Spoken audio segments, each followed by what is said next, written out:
Good Friday afternoon to you, 4 o'clock. Time for Sports4CLE. Thanks for joining us. Hope your weekend is off to a great start. Plenty of Browns to talk about as OTAs wrapping up. Mandatory minicamp getting set to get underway next week. Let's take a look. Free agent DeAndre Hopkins still in the news, still very much connected to the Browns. So this is coming from NFL rumors. Deshaun Watson has privately been going all out, in quotes, recruiting DeAndre Hopkins. Both are best friends and have had success with each other as members of the Houston Texans a couple of years ago.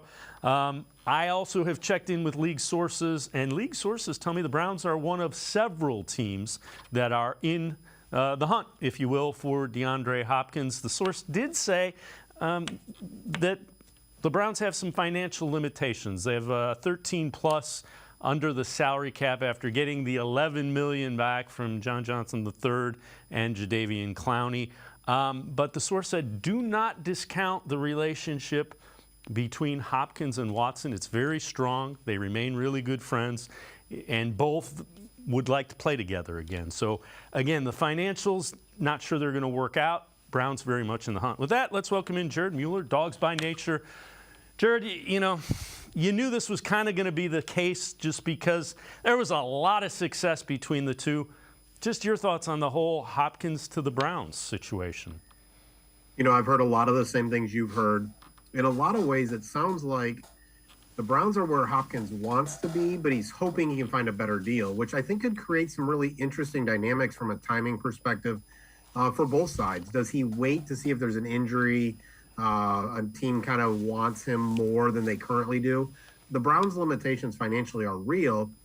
Next year they're currently projected to have be about $61 million over the salary cap, right? So there is some realness to that, but right now there's not another team offering the kind of money that just eliminates the Browns based on finances. So instead, it's just about Hopkins and the Browns figuring out, is there a number that works?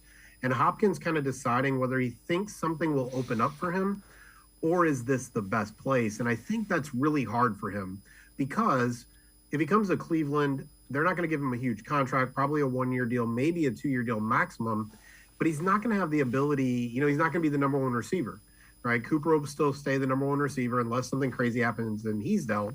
So how does Hopkins make a little money this year, but set himself up for a bigger contract next year? That may not happen in Cleveland. So just a lot of moving parts, but I think it makes a lot of sense for the Browns, who is Zadarius Smith and some of the other moves have shown they're really all in at this point. Yeah, and in fairness to Hopkins, nobody should tell anybody, oh, take less to come, especially somebody who's, 31, 32 years old. You never know how many more NFL contracts are going to be there. So it's easy for the media to sit back and say, take less. The reality is you're trying to make as much money as you can in a finite amount of time. Absolutely. And the reality is, yes, chasing rings is great, all of that. But at some level, you can't really take that with you, right? So if he can find a perfect kind of sweet spot of a contender plus money, I think that makes a lot of sense. But listen, most of us would probably move on if we got double our salary, right? So if Houston decides they want a reunion for $15-16 million, the Odell Beckham Jr. contract, versus the Browns at 8, most of us would make the decision to go to Houston, even if they're far away from being a Super Bowl contender. Yep, agree with you wholeheartedly. And you wonder how real the talk is about the Browns. Well, look to the odds. This is from DraftKings. They changed today. And as of today, according to DraftKings, the Browns are the favorites to land DeAndre Hopkins, plus 100. Bills, Chiefs also have salary cap issues. They're the next two, then the Patriots and Texans, which can find some more cap money. But again, the money and the Vegas odds and all that are usually very real. So the Browns are very much in the middle of this. They absolutely are. At some level, how it's been said to me is the Browns will always be in until or unless the money just gets crazy. So it's not we're going to check back in with you when we get an offer kind of thing, but the Browns are going to be in this until the money gets out of hand. or if it gets out of hand. And so what that tells me at a root level right now, the Browns are the favorite, and the odds are showing that because they're not out despite some of their financial limitations, which the Chiefs and the Bills, based on how they've kind of set up their teams, kind of feel like they have more limitations than the Browns do, even if that's not exactly true when it comes to the salary cap, how they want to spend their money. They have a few more limitations than the Browns. Yep, without question. So, again, that's something that we will continue to monitor relative to DeAndre Hopkins. All right. Elijah Moore was on the Rich Eisen show, talked about how his time is going here in Cleveland. I feel like it's going well over here, man. We're gelling really good. Okay. So what is it like to be in a huddle, a practice, locker room with Deshaun Watson, Elijah? Give me a 2 cents on that. I feel like he's taking authority of the team. Last year he only got to play those six games, and obviously it was different knowing that you weren't going to go into the season every single week. So I feel like as far as him being, on his preparation and everything, I'm getting to witness, him in full grind mode. So I feel good about it. Okay. And so how does one get on the same page with a new quarterback? Walk me through that. Practice, man. Practice. That's why we out here. We out here every single day. And, we're fine-tuning. We're getting the camaraderie going and just watching each other catch and pass. How has Amari Cooper helped in this process with you? Oh, man, with him just being a vet and just being someone in this league who's been flourishing, you can't do nothing but be grateful that you have that type of person that you can at any time ask a question and, of course, just, watch him work. So, I'm very grateful. And, Jared, you look at it, Elijah Moore, Marquise Goodwin, Akins, the tight end, they've added Cedric Tillman. I almost forgot one. They've added so many different pieces. This receiving room has a lot of skill, a lot of different skill sets. Hopkins could add to it as well. He absolutely could. He is that back shoulder, go up and get it kind of a receiver, which at some level they don't have. Amari Cooper is the smooth receiver. Donovan Peoples-Jones is a little bit bigger, but he doesn't have that same explosiveness to his game, and obviously doesn't have near the history. Elijah Moore is the receiver that I'm really excited to see what his role is going to be. At some level, he can be a juiced up Jarvis Landry, pun slightly intended. He's a lot quicker, a lot faster. But we've seen some highlights where he's in the backfield, and coming out in motion, those kind of things. So I think he's a receiver that Deshaun Watson is going to love to have. And then for him, going from Zach Wilson and Joe Flacco and Mike White to Deshaun Watson is just a ridiculous. Yeah. Like, that is one of the most appreciative guys in the NFL this year. I agree with you wholeheartedly. OTAs, some of the hype, some of the things that have grabbed your attention. I think obviously OTAs, we have yet to hear anyone in any NFL team talk about players who aren't looking good. Trey Lance got a little of that last year. But in general, you're going to see the hype. It's to air. It's 7-on-7. There's not a lot of hitting. But it's really exciting just to see Marquise Goodwin's speed. That's one of the articles I wrote up, is just there is a difference when you have a player who can run that fast. And he's showing good hands, those kind of things. He's almost been the forgotten man among those additions on the defensive line and then in the wide receiver room. But he really does have the ability to change defenses, open things up for other players, all of that. And then overall, it's been interesting to see who's there and who's not there, right? So the first week, you did some of the stalwarts, the Myles Garrett, the Nick Chubb, the Joel Bitonio. Again, much like we talked about money, these are voluntary activities. They are not getting paid any extra for. They're not mandatory. They're not required to be there. But that happened the first week. And then the second week, the Rodney McLeod, the Zadarius Smith, Dalvin Tomlinson kind of joined those stalwarts. So it's just interesting to see who is and isn't there. In general, this is really important for the secondary, the wide receivers, and the quarterback. And so you have most of those players there. I think that's really what matters the most in OTAs, is you have most of those guys. And I think most of those guys are there. And so that's what you need to see. I know you also wrote an article just about formations, play options that kind of have been unveiled. Let's go through that a little bit. Yeah, it's been really exciting. Just like, obviously, again, we're focused on highlights and stuff, but you're going to see a lot more pistol. You're going to see a lot more motion to take advantage of kind of some of the receivers. And what really is true is Kevin Stefanski's offense in Cleveland and 1 year in Minnesota was the zone running scheme, was the more controlled offense. But the reality is, prior to that, he was under a variety of different offensive coordinators. And I think you're going to see a little bit more creativity, a little bit more flexibility.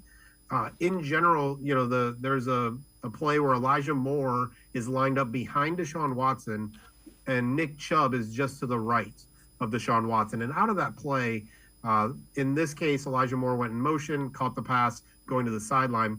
But out of that play, the ball can be handed off to Chubb, the ball can be handed off to Elijah Moore, or in something Hayden Grove posted from cleveland.com, is they're also been working on some pitch stuff, some option-oriented stuff. So imagine coming out of that with a fake to Nick Chubb and Deshaun Watson and Elijah Moore running some kind of option play, right? Like, that is a type of play that the NFL is moving more and more towards, that Chip Kelly style of offense, and they have the players to do it.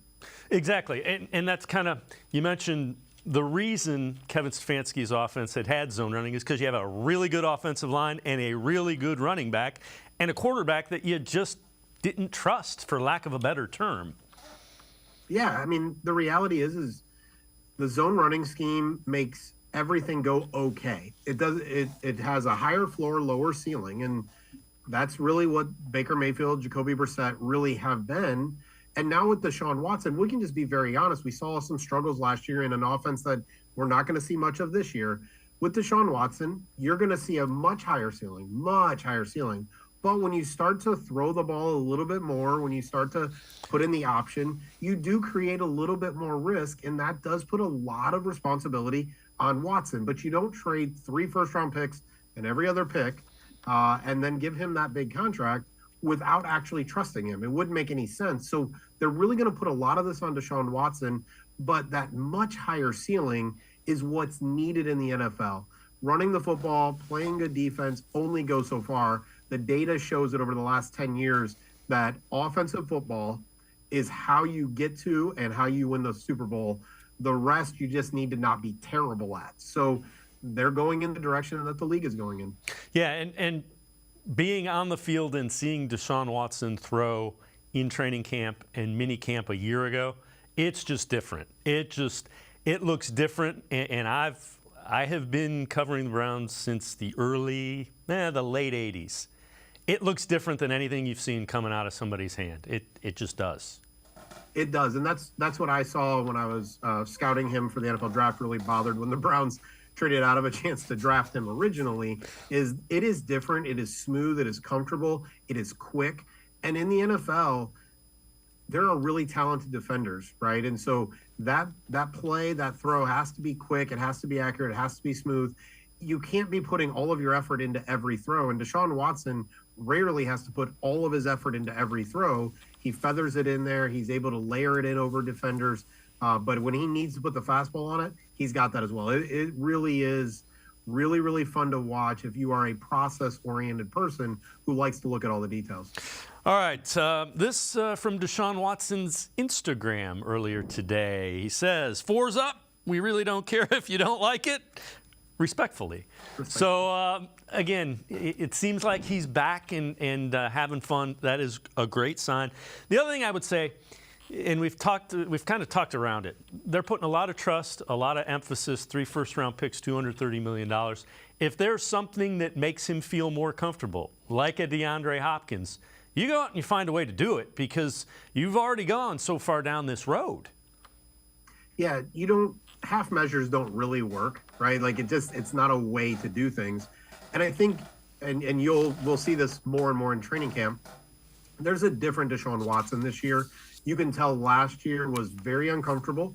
Listen, we're not trying to minimize it. We're just talking about football, but you could tell it was just very uncomfortable.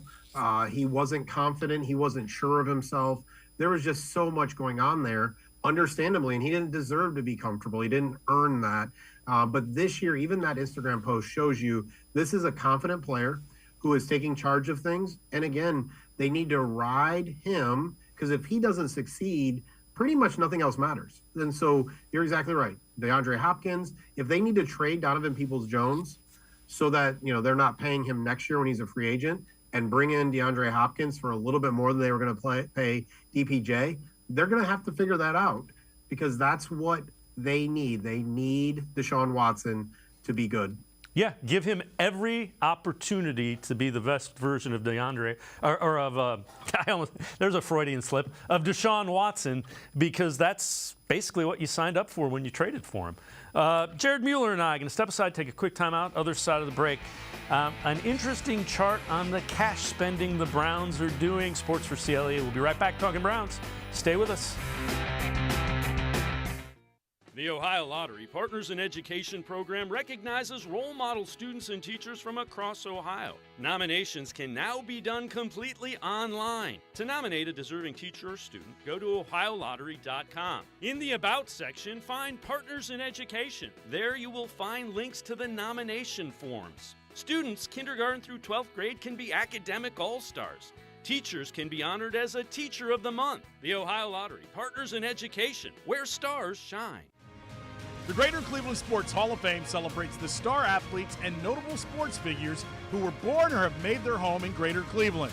It tells the story of discipline, commitment, perseverance, sportsmanship, and excellence in achievement. It encourages and inspires those who believe in sport and its direct impact on the well-being of our community. Go to clevelandsportshall.com or follow us on Twitter at GCLE Sports HOF for more details.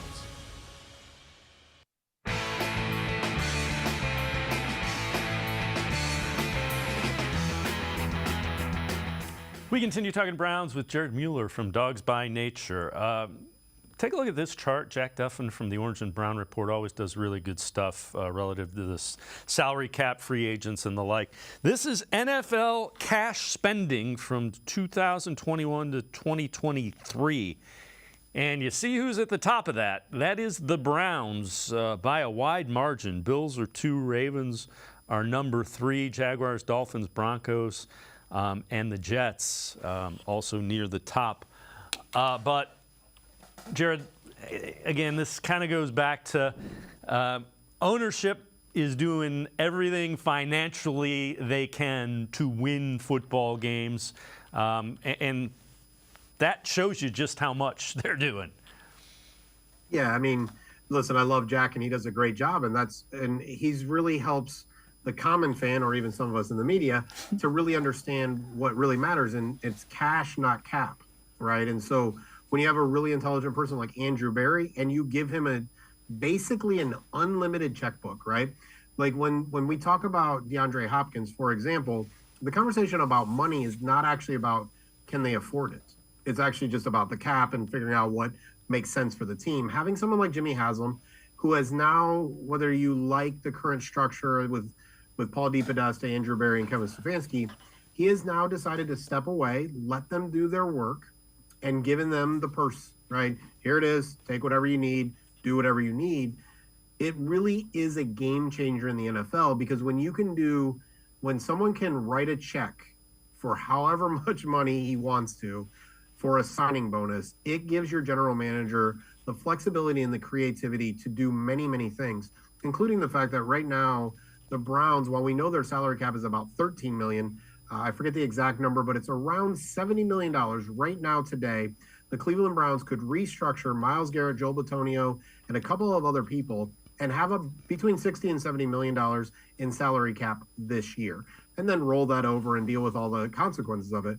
Having that kind of cash spending creates so much flexibility, but it's all on the owner, right? Pretty much every general manager would love to do the type of contracts Andrew Berry does, because it gave them flexibility in how the money is paid out. Many, including down in Cincinnati, owners don't have that kind of money that they can do that, and that really helps the team like the Browns kind of set themselves apart, but also have long-term plans that they're not going to be stuck because of how they're doing things. Yeah, it is the salary cap, but they are spending more money than anybody else. And again, You credit the front office for figuring a way to do it within the constraints of the salary cap, but the owner's still signing the checks that is spending a lot. I know you've written an article about the two cornerbacks from Northwestern, Greg Newsome, Cameron Mitchell. Take us through that and what the Browns are hoping there. You know, the hope with Cameron Mitchell, like many of the draft picks this year, is that he's going to be good next year. But I think it's really great to have someone like Greg Newsome, who is an important part of their franchise. I think he's excited now for how he's going to be used.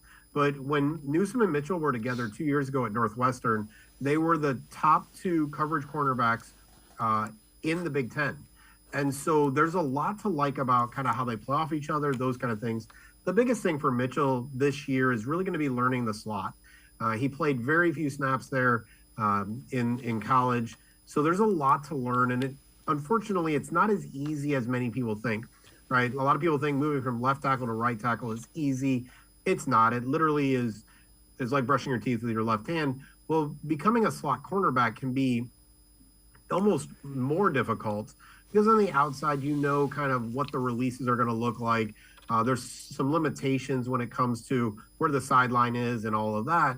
In the slot, there isn't. And we've seen so many really, really talented players coming out of the slot, including number one receivers who now play in the slot primarily. And so for this year, Cameron Mitchell's role is to learn and to grow and if needed, kind of step in. But I think the Browns are really hoping that next year he's really able to step into kind of being a primary slot guy and kind of being that number 4 cornerback alongside Newsome, Ward, and Martin Emerson. All right, let's talk about another rookie, Siaka Ika, and you know the scouting reports were all over the place on him. Some really liked him, some were like, take us through the article you wrote about him and the concerns there. Yeah, so my concerns, listen, I love a lot of what the team does, but we're not going to just pat him on the back. And so Siaka Ika is a nose tackle, or at some level a one technique. It doesn't have to always be a nose tackle, but he is best when he is setting his anchor and taking on blocks. He may be able to push those blocks forward a little bit, but that is what he does best. He actually transferred from LSU when LSU went from a 3-4 defense to a 4-3 defense, because their 4-3 defense, they wanted their defensive tackles to try to split the blocks and try to get through the guard in the center or the guard in the tackle. When they talk about Siaka Ika as a Ferrari, not a dump truck, and later we found out and through conversations or through interviews, that's what they want him to do. They want him to do the very thing that is why LSU didn't play him in the 4-3 defense.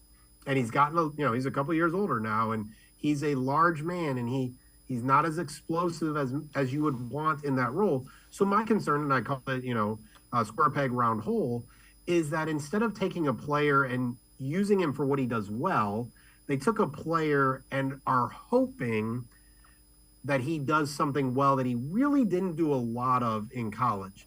And so that's just my big concern with him is if he was brought in to be a one technique and to take on blockers so those wide 9 guys and Dalvin Tomlinson can do a little bit more work and have less blockers to deal with, I think that's a perfect use of Ika's talent. I'm not sure having him being a gap-splitting defensive tackle is going to turn out really well for him. All right, this is kind of interesting as well. 33rdteam.com, guys that could have career years as wide receivers. One of them, Amari Cooper, the other Calvin Ridley. But what about it? Amari Cooper, a career year this season for the Browns? I don't know how that's possible given all the other talent on the team. And so if his career year is an AFC championship, great. Last year was one of his 2 best years in his career. And that was with Jacoby Brissett and Deshaun Watson playing poorly. So I think there is some upside there. Maybe there's some upside from a fantasy football perspective. But in the end, I'm just not sure Cooper has kind of another level to get to when you add Elijah Moore, Marquise Goodwin, Jordan Akins to Donovan Peoples-Jones and David Njoku, and obviously Nick Chubb is going to need some carries there. I'm just not sure if that's likely, but I do think Deshaun Watson is the best quarterback Amari Cooper will have played with. I'm not sure the opportunities are there. Yeah, that's fair. There's a lot of different skill sets in different guys that are going to catch passes. I would agree. This is from Jordan Schultz, NFL national reporter. 10 breakout wide receivers to watch this year. One of them is Elijah Moore. Moore's capacity to play inside, execute bubble screens, plus his sensational short area quickness provide the Browns with a new skill set I fully expect Kevin Stefanski and Alex Van Pelt to take advantage of. And, Jared, it's kind of interesting. He's going to be a guy that Deshaun Watson reads the defense playing off of, and he gets the ball in his hands quickly. Absolutely. And the great thing about Elijah Moore is he's not just quick. And so when you start to then you see a slot corner or a linebacker or a safety kind of come up to play him on some of those quick routes, all of a sudden he has the ability to kind of be that slot fade guy and really take the ball deep. And so I think he's going to be a matchup nightmare with a quarterback who is going to deliver the ball on time and put him in a position to be successful. I think the other thing that he's going to be really, really helpful with, and I felt like they lost it last year without Landry, is I call it the just get the first down guy, right? Like just get me, it's 3rd and 3, get me 4 yards, right? So a guy who can win immediately, whether it's on a bubble screen or just an out route or a slant, a guy who can win immediately, create enough separation and make sure you get those 4 yards. The difference between Moore and Landry is Moore can take a 4-yard gain and make it a 60-yard gain, far more likely than Jarvis was ever able to do. Jarvis is great. He just doesn't have that, that top end speed. So again, Moore is exciting for a breakout year. Again, when we talk about all of the stats aren't going to tell the whole story, because really the stats are going to be about what does the whole offense look like, because it's going to be kind of parceled around where Goodwin's speed is opening things up for other people, where Elijah Moore's quickness is opening things up for other people, and vice versa. So it may not be the 80 catches for 900 yards, but they are all going to have a lot of impact on how this offense goes. The other thing that we didn't see a lot of that Deshaun Watson's really good at is processing things quickly. And I think it's because he was in a different offense that he wasn't as comfortable with because he hadn't played those are things that I think you're going to see. Quick reads, ball out quickly. Yeah, because when you're doing a lot of play action passing, there is not a lot of ball out quickly, right? And so out of the shotgun, out of the pistol, you're going to see some zone read. You're going to see some run pass option. You're going to see Deshaun Watson, who is really at his best when he is just reading and reacting. He doesn't really even need to think. When he has the offense down pat, he is just going. You're going to see some no huddle where Watson is going to feel really comfortable saying, let's go. And he's going to start, most likely, he's going to start calling some plays at the line of scrimmage. You're going to see a lot more freedom than we're used to seeing in a Cleveland offense. I agree with you wholeheartedly. Jared Mueller, as always, great stuff. Appreciate the time and the insight. Thanks very much, Jared. Absolutely, Dave. It's always good to see you, brother. Jared Mueller, make sure you check him out. Dawgs by Nature, always really, really good stuff. We appreciate his time and insight. We're going to step aside, take a quick time out. Other side of the break, a little bit of film breakdown, video analysis of how a couple of guys fit into Kevin Stefanski's new offense. Lance Reisland from the Plain Dealer, cleveland.com, joins us for film analysis. Stay with us. The Ohio Lottery Partners in Education program recognizes role model students and teachers from across Ohio. Nominations can now be done completely online. To nominate a deserving teacher or student, go to ohiolottery.com. In the About section, find Partners in Education. There you will find links to the nomination forms. Students, kindergarten through 12th grade, can be academic all-stars. Teachers can be honored as a Teacher of the Month. The Ohio Lottery Partners in Education, where stars shine.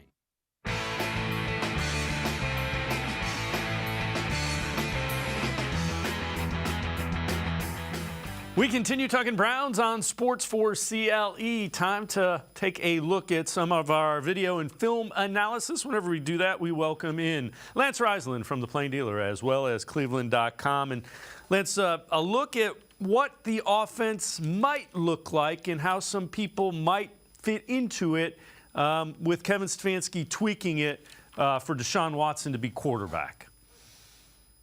Well, yeah, I've had a lot of questions on when will we know, or how will we know if Stefanski has transformed into a Watson-based spread kind of concept? And I've watched the last 2 years of the last 2 or 3 weeks and trying to figure out.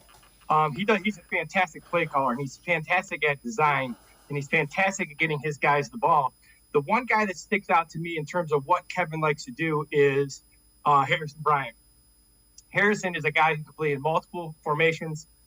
He could be a fullback. He can spread out.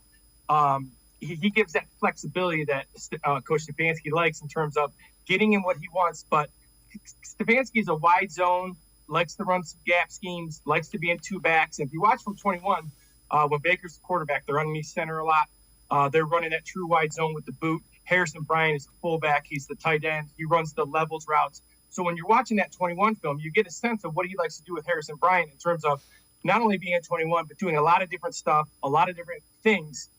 And then last year you saw Harrison Bryant kind of go away. And that was kind of, in my opinion, the transformation. So I think what people are going to see is that the more that Harrison Bryant is involved, the more that they're going to stick with the wide zone, the gap scheme.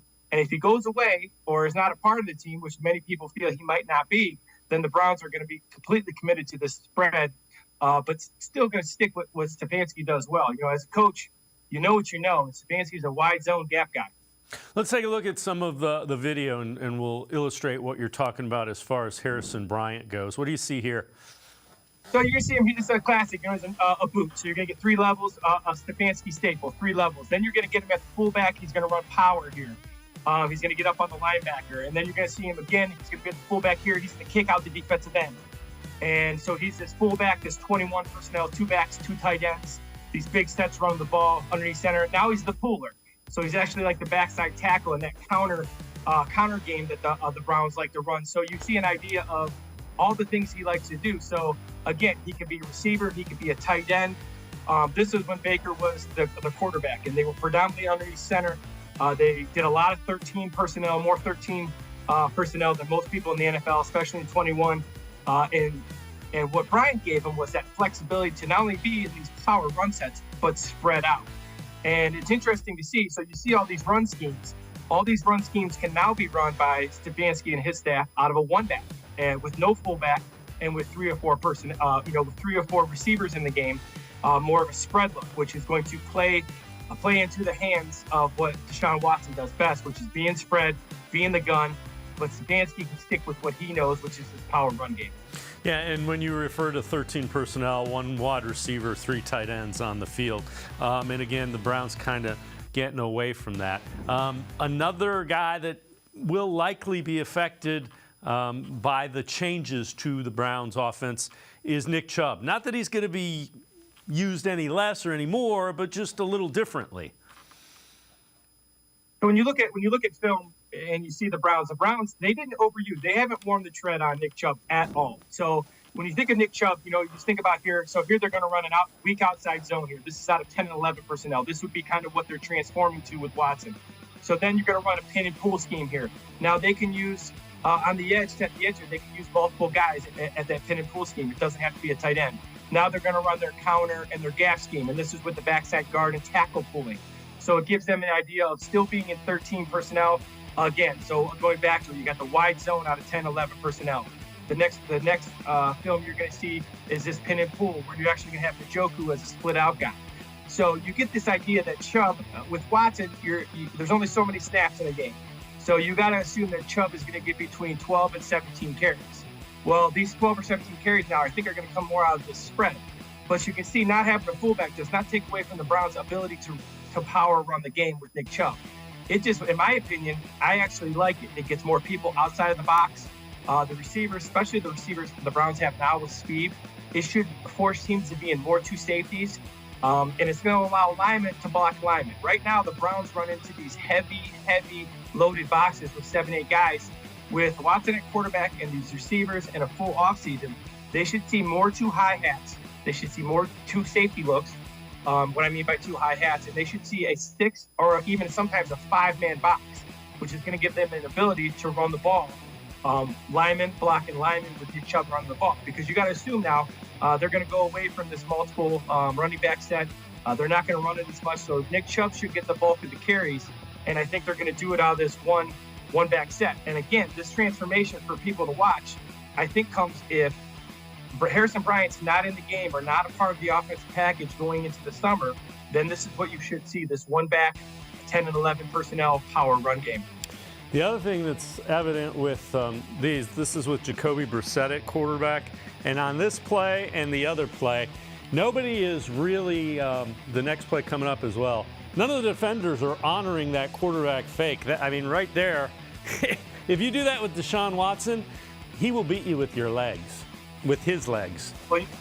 Well, you know, the thing that's really impressive about the Browns run game and Coach Callahan is that they run into these overloaded box all the time. And they have such good scheme, and they're such masters at running against every front they see, the odd fronts, the even fronts, the tight fronts, the blitz fronts, you name it, they practice it every single day.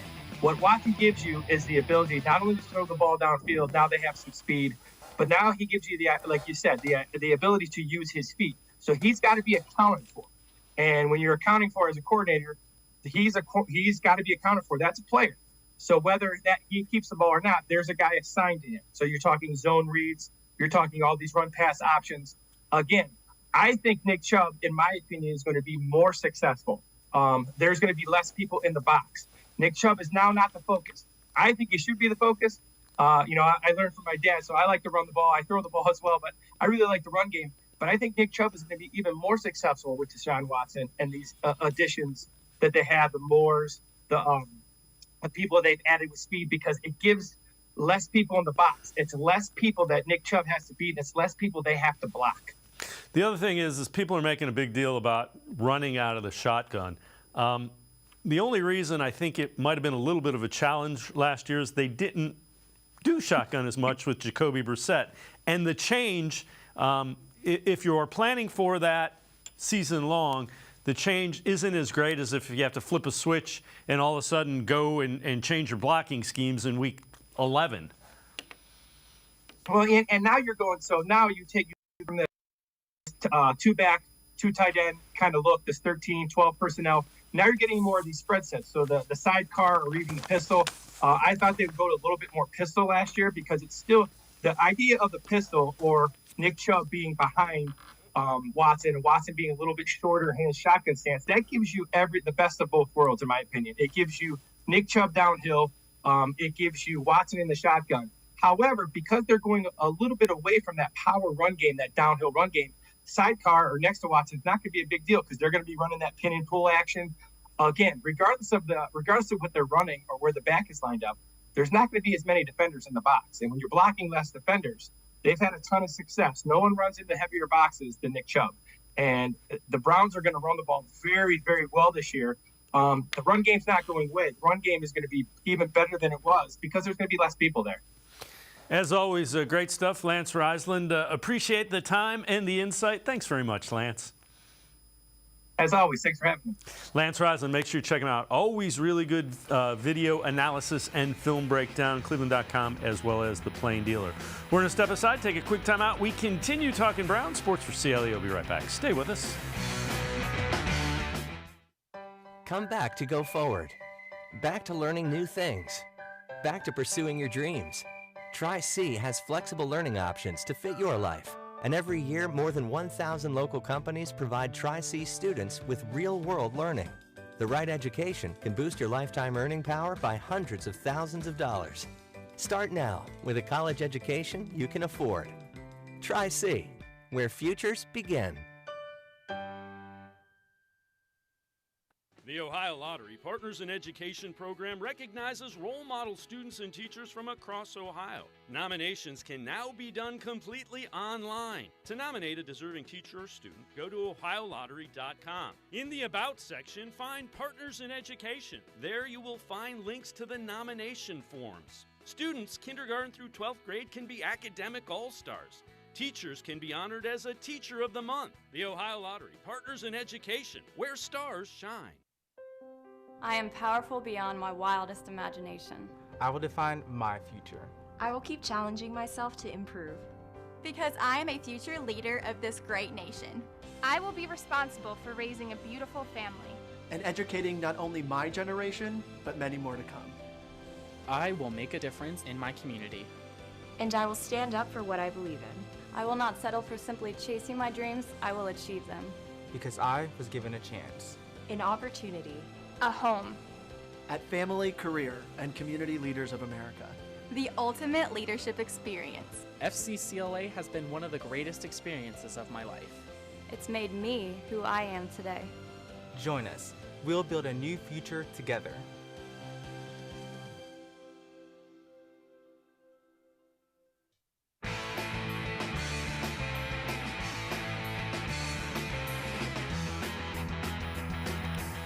We continue talking Browns here on Sports4CLE. One of the Browns' new wide receivers, Elijah Moore. Pretty good rookie year with the Jets. Then the Jets drafted Garrett Wilson. They brought in Corey Davis. A little bit of change in the quarterback position, and didn't really have as good of a second year. More on the Rich Eisen Show, talking about what happened in New York. Life happens. What people I feel like kind of don't understand is that football is just another corporate job. Not everybody always gels and everybody always sees eye to eye. I hold myself to a high standard, and I just want to help a team always. You know what I'm saying? I know what I can do. You know what I'm saying? I feel like I've showed little glimpses, nowhere near what I could show. But, sometimes that kind of just doesn't happen. And I feel like that's exactly why I am here now. Well, and I can't pinpoint exactly what happened, but I'm playing for Cleveland, and I'm grateful to be here. Exactly. And obviously the Jets have moved in a different direction while Zach Wilson is still there. Was it a change in offensive philosophy that caused you to essentially disappear, Elijah? Was it Zach Wilson's development? Is there any details you can give us from your perspective, please, on that? I can't really just speak on that. You know what I'm saying? Like, it isn't nothing that you could just blame one person, two people. It's a team sport, so I can't speak on that. I'm not sitting in those rooms seeing how he's learning. I'm not, I can only focus on myself. That's all every single player does, so it's just a really, just a question mark. We don't know. I don't even care to focus on it. I play for Cleveland now. And with that, let's welcome in Randy Gurzi from Dog Pound Daily. And Randy, if you followed Elijah Moore at Ole Miss the first year at the Jets, you were thinking, man, this is a really good young wide receiver. And then, they drafted Garrett Wilson 10. They brought in some, and he kind of disappeared. So I'm very interested. I think he's going to have a really good year for the Browns. I think he is too, and I like what he said when he's talking about sometimes people don't realize that the NFL is still just a corporate world. You'll see people say things on social media when you're talking about OTAs and not showing up. If you were at your job and doing something voluntary, would you be there? Well, it's kind of the same thing here. This was his job, and sometimes changing your job actually is a huge benefit for you. And for Elijah Moore, I think it's going to be a breath of fresh air in Cleveland. I think he's going to be higher on the depth chart. It looks like him and Deshaun Watson are already in sync a little bit there. And I also like that he didn't really sit there and, try to blame the quarterback. Because if any of us watch the Jets, we can see that the quarterback is the problem there. That's why they went out and went after a 40-year-old Aaron Rodgers. So he could have easily said, well, yeah, they couldn't get me the ball. But, he didn't. He took the high road. And I think that the first start will be good for him. Yeah, I agree with you. And again, this was a guy, when he came out, he ended up going early in the second round. But he was one of those first-round guys that does a lot of things well. This is also interesting. So this is from the 33rdteam.com. That's former NFL executives, player personnel guys. Browns' potential offense if they sign DeAndre Hopkins. So you look at those names and go ahead and dream a little bit. We've talked a little bit about that earlier in the show. They are now the betting favorite to get him. Who knows? But there's some weapons there. And again, I know Cooper and Hopkins are a little bit older, but Moore's got some speed. Grant's got some speed. Peoples-Jones and Hopkins are pretty good contested catches, guys. The skill sets align if you look at that. Your thoughts on Hopkins and the Browns' potential pursuit of him? I would sit there and even say that they had Jakeem Grant too high up there. You can throw Marquise Goodwin in there. I mean, yeah.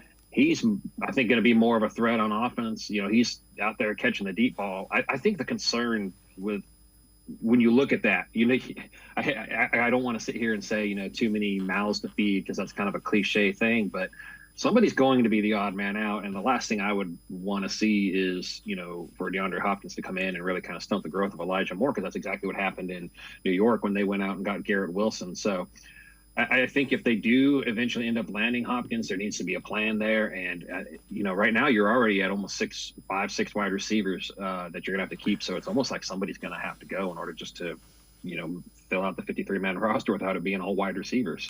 Yeah, and that's fair. The one thing that I keep coming back to with Hopkins is you invested a lot in Deshaun Watson. You have to make sure Deshaun Watson is as comfortable as possible so that he is the best version of himself. If that means getting DeAndre Hopkins, I think you got to find a way to go do that. Yeah, and I think in the long run, the odd man out in that situation probably would be Peoples-Jones. I like him a lot, but I think that if Hopkins lands there, you've got him and Cooper on the outside. Cooper's still not going anywhere. Elijah Moore, kind of that third wide receiver. So I think you could make it work. I don't know how much the Browns are willing to budge. He's talking about he wants the OBJ type money. You've already got $24 million invested in Cooper. So it would be a significant investment. Andrew Berry's a cap genius, so I'm sure he could figure it out. But yeah, it's definitely interesting to see the reports yesterday from Josina Anderson that it's not happening. Turn right around to the reports today that, there's real mutual interest in the betting favorites. So apparently it's a fluid situation. And it seems like just like with Watson, as soon as the Browns are counted out, they start figuring something out. So yeah, and the sources that I've talked to have said the interest is real. They do realize, being the Hopkins camp does realize, there are some financial limitations with the Browns, which may limit. That may eliminate the Browns eventually. We'll see. DeAndre Hopkins having a little bit of fun on social media. He tweets out monkey see, monkey do, and then Tuesday. So kind of cryptic, but at least he's out there having fun and not worried about it. Again, the league sources that I talked to said it's likely to happen sooner rather than later, so they don't think it's going to drag on. But eventually, there's no hard and fast deadlines, is what they said. No, and I think that his camp is probably smart and waiting for after June 1st. Teams get that little bit of the extra bump from the post-June 1 cuts. His cryptic posts, they make me laugh, but it's a lot better than when we had Odell Beckham here making cryptic posts, which were all complaints. At least he's just out there having a little bit of fun with it all. He's enjoying, I think, being courted because he's never really been in that free agency mode like this. All right, let's take a look. Guys that are in make-or-break seasons for the Browns. I know you wrote an article about that for Dog Pound Daily. Number 4, you have Jedrick Wills. Number 3, Juan Thornhill. Number 2, Dalvin Tomlinson. And number 1, Deshaun Watson. Take us through the thoughts with why this year is so important for those guys. Yeah, and it's really the idea behind that was that these are the guys that could make or break the entire season for the Browns. Obviously, Deshaun Watson's number 1. That kind of really didn't even need to be said, I think. But I said it anyway. This team's going to go as he goes. They put all that money in him. You've already, discussed it. They're going to want to build it around him, let him be comfortable. Dalvin Tomlinson, Juan Thornhill, they were both brought over to do a specific thing to fix issues from the defense last year. Tomlinson's there to really stuff the run and help fix the interior of the defensive line, which was just really bad last year. And another major issue they had on defense was giving up the 75-yard touchdown passes. So Juan Thornhill he's the guy. Him and Rodney McLeod are both really good in coverage, but they've kind of hinted that Thornhill's going to be that guy that's playing the deep coverage. So he's going to have a lot on his plate for that. And then, of course, Jedrick Wills.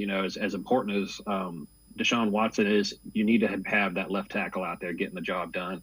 He's been up and down so far in his career, so it's going to be a big season for him, and for the team, it's going to be a big season whether or not he can do the job well enough to keep Watson comfortable in that pocket. All right, another article you wrote. 3 under-the-radar potential roster cuts the Browns should keep an eye on and target. Number 3, Cleveland Kaysen, linebacker for the Jaguars. Number 2, Trey Sermon, running back for the Eagles. And Neville Gallimore, defensive tackle for the Cowboys. Tell me what you like about those. Which ones you think could end up potentially with the Browns if they get cut? out of those three, I think I like Gallimore the best, just because I'm still not 100% sold on the defensive tackle depth. I know they have another former Cowboy, Tristan Hill, who's got a lot of talent but has had issues off the field. Maurice Hurst he's probably the most talented outside of Dalvin Tomlinson, but the health has been an issue. And then you get Jordan Elliott, Tommy Togiai. Those guys I'm not 100% sold on. Togiai, I'm not so sure he's even going to make the roster. And then Gallimore's over there in Dallas, where they've kind of gotten a little more depth with Jonathan Hankins and Maisie Smith. So I could see him being somebody that ends up out there on the waiver wire. And I just think that he would be an upgrade as a backup to Tomlinson. Kind of has a little bit of pass rushing ability, but is a little bit better against the run. Trey Sermon, I've just, going back to watching him at Ohio State, I really just always liked him. I like his running style. Cleveland doesn't have a lot of depth behind Nick Chubb and Jerome Ford, so I wouldn't be opposed at all to seeing somebody like Trey Sermon in there fighting for the third role. And K'Lavon Chasen is a former first-round pick. I like, the linebacking core isn't terrible in Cleveland, but having a guy that's able to kind of play in that linebacker, but also come in and blitz off the edge is, in my opinion, never a bad thing. He hasn't lived up to his draft pick status, so he's somebody that if I saw him hit the open wire, I'd be interested in seeing what he had in the tank. Randy Gurzi from Dawg Pound Daily and I are going to step aside, take one more time out. We will continue talking Browns on Sports for CLE. Stay with us. Come back to go forward. Back to learning new things. Back to pursuing your dreams. Tri-C has flexible learning options to fit your life. And every year, more than 1,000 local companies provide Tri-C students with real-world learning. The right education can boost your lifetime earning power by hundreds of thousands of dollars. Start now with a college education you can afford. Tri-C, where futures begin.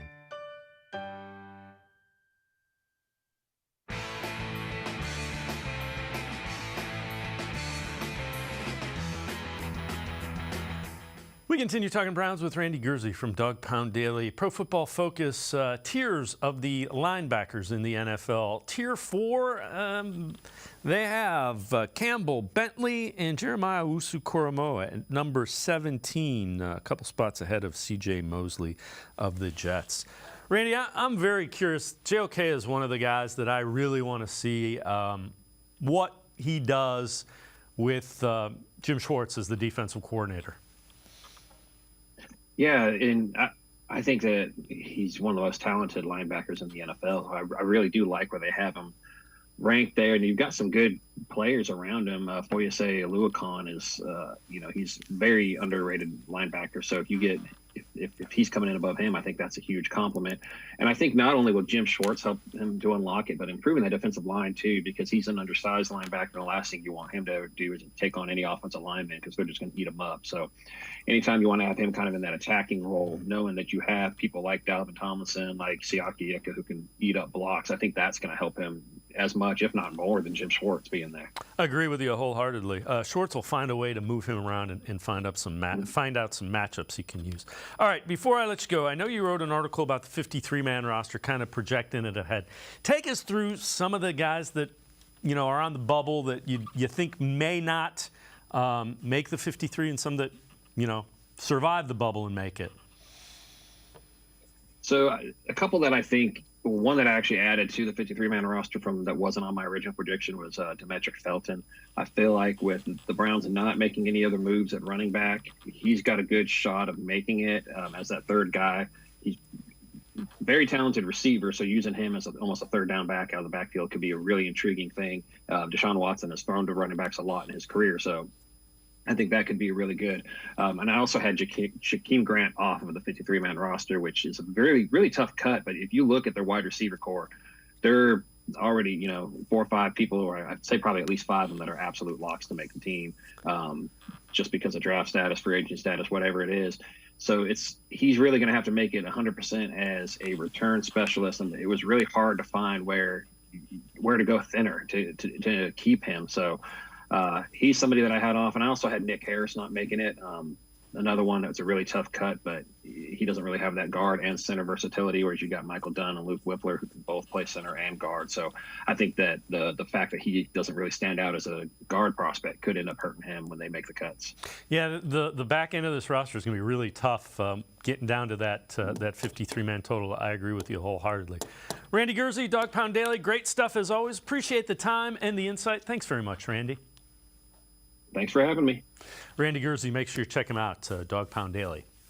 Each week, in conjunction with the Ohio Lottery Partners in Education program, we recognize a role model student from somewhere across the state of Ohio. Today, we head to Stowe Monroe Falls High School to meet Natalie Pigman. Natalie, one of the tops in her class academically and one of the best in the state as a debater.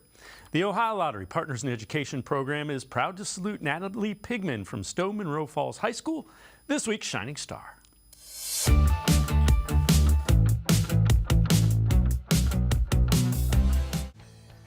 Stowe Monroe Falls senior Natalie Pigman is a leader at the high school, one of the tops academically in the classroom, a star on the debate team, and as a trumpet player, Natalie's one of the leaders of the band.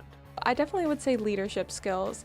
I have really grown throughout my years in band. Originally, I wouldn't say I was the most involved in my freshman year. I was kind of more shy and wasn't really involved, but over time I realized how important it was and how important it was to me to lead and show all of the younger kids what they need to do. So I've taken on leadership roles. I've been squad leader, I've been the section leader of the trumpets, and shown them what it means to lead other people and be a good, positive role model.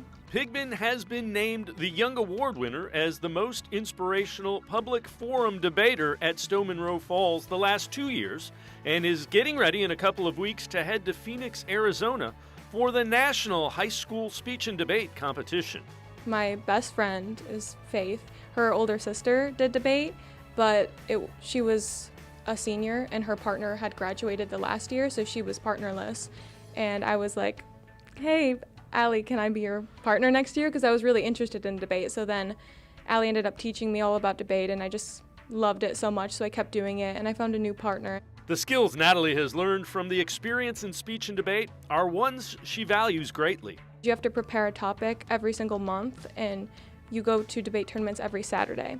So we were constantly preparing the topics, and they were always something very interesting, though, so it was very useful, and it was the research skills I had from that was really amazing. It's really the research skills that's helped me the most in school, being able to research and write, because we have to write cases and write speeches, and then speech and debate has helped me speak better, of course, in front of audiences, so that's helped with school projects and just being more comfortable talking. Her experience in debate had Natalie possibly interested in pursuing a career in law, but that's changed recently. I was between either going into the law track, because I've done debate throughout high school, and that's something I loved, but I decided that I liked healthcare more and I wanted to help people that way. Natalie is one of those students that has a dedication to learning. She truly wants to learn.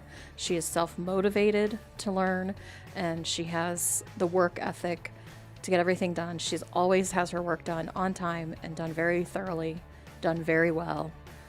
And that's why she does so well in the classroom. Natalie's interest in healthcare was piqued by a personal experience. I've kind of dealt with severe allergies throughout my life. Originally, it was kind of middle school, I realized I'm never feeling good, and so we went and we got a lot of different allergy tests, and I realized I'm allergic to a lot of like outdoor things and then indoor, and so I got with an allergist and I started taking immunotherapy. And that's really helped me, and that entire thing has interested me in how that works and how all of the treatment works. So that really sparked my interest, and originally I was like, I love this and I want to become an allergist, this is so cool. And that's kind of diverged into what other opportunities are there in healthcare and what can I research and find out about, and what can I, like new treatments I could make for people. With that in mind, Natalie's choice for college next year became pretty obvious to her. Ohio State, number one, I've always been a huge fan of Ohio State. My family's like very big football fans, so I love that. But also, they have the medical laboratory science program, which I'm pretty sure no other school in Ohio has a specific program for medical laboratory science, and that's something I'm very interested in. And I honestly just found that through searches into careers. When I was in my junior year of high school, I wasn't exactly sure what I wanted to do, so I was looking online and I was looking at a lot of different healthcare jobs and stuff like that because that's what I'm really interested in. Because of all her advanced placement courses, Natalie has plenty of college credits already earned when she arrives at Ohio State. If you know a student who deserves recognition, we want to hear about them, and you can nominate them completely online. Go to OhioLottery.com. Find the About section. Click on Partners in Education. There you will see links to nomination forms. Nominate that student as an academic all-star, and they could end up being featured as our next shining star. Well done, Natalie Pigman from Stowe Monroe Falls High School. That's going to do it for this edition of Sports for CLE. We will see you back here Monday at 4 o'clock. Have a great weekend, everybody. See you Monday at 4 on Sports for CLE.